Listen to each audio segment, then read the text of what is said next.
Chinese Commerce Minister Zhongshan said Chinese firms have already contributed 180,000 jobs and nearly $1.1 billion in tax revenue along the Belt and Road. Increasing numbers of Chinese engineers, crane operators, and steel smelters stand to reap the benefits of maturing projects.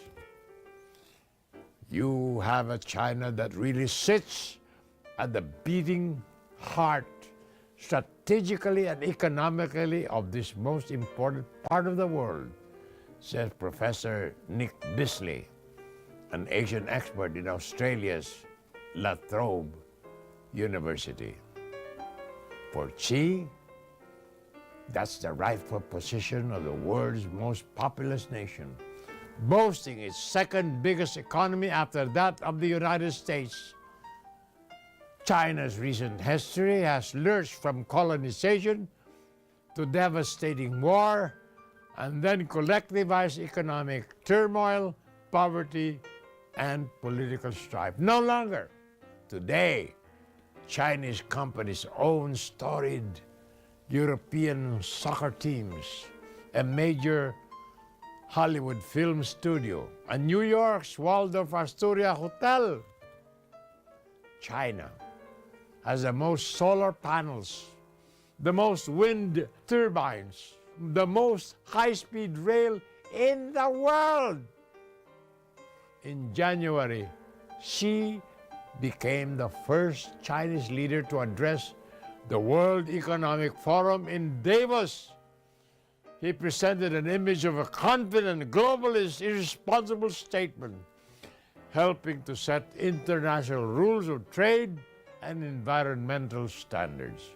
This vision contrasts starkly with U.S. President Donald Trump, who can't pass his own $1 trillion plan to rebuild the nation's crumbling roads, bridges, and electricity grid, despite the vast majority of Americans recognizing the urgent need. Trump's nixing of American involvement in Trans-Pacific Partnership Trade Agreement and open questioning of key Asian alliances have weakened the United States as a Pacific power. Trump's stalled attempts to renegotiate NAFTA have irked neighbors, Canada and Mexico, while his announcement of America's withdrawal from the Paris Climate Accord has left the world looking up to China for leadership on this and other issues. More about this after these messages. This is Larry Henares making your day with part 2 of an article in Time magazine entitled China's Silk Road. We continue to quote, "Restoring the lost grandeur of the Silk Road of ancient times has myriad challenges, of course, chiefly the questionable economics of pouring millions of dollars into some of the world's poorest and most unstable nations. Falling commodity prices have undermined some projects, while others are vulnerable to crisis or shifting political winds in host countries. The scale of the challenge is evident in Corgos, through which trains now chug on a 7,000-mile journey from 27 Chinese manufacturing hubs to 11 cities in Europe. It is the world's longest international freight line, broadly following the path of the old Silk Road caravans that lugged pistachios, ivory, and dates to eager markets in the West. Guo says 2,050 cargo trains passed by Corgos last year, and the goal is for 2017 is 5,000. Corgos sits on the edge of the Taklamakan Desert, nicknamed the Sea of Death.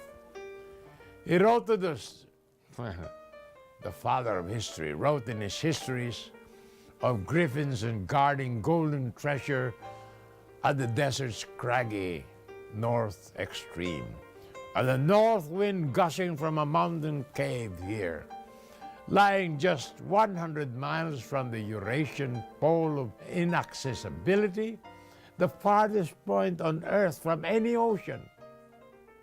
Corgus remains one of the most remote spots on Earth.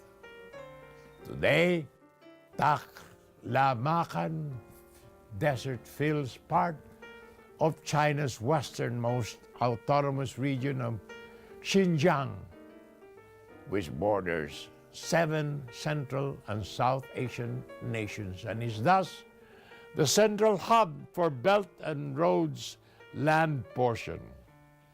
A total of 3,500 miles of ancient Silk Road passes through this Alaska-sized territory, where Taklamakan's desert dunes to the south are separated from the lush northern prairie by a central spine of Merengues-peaked mountains.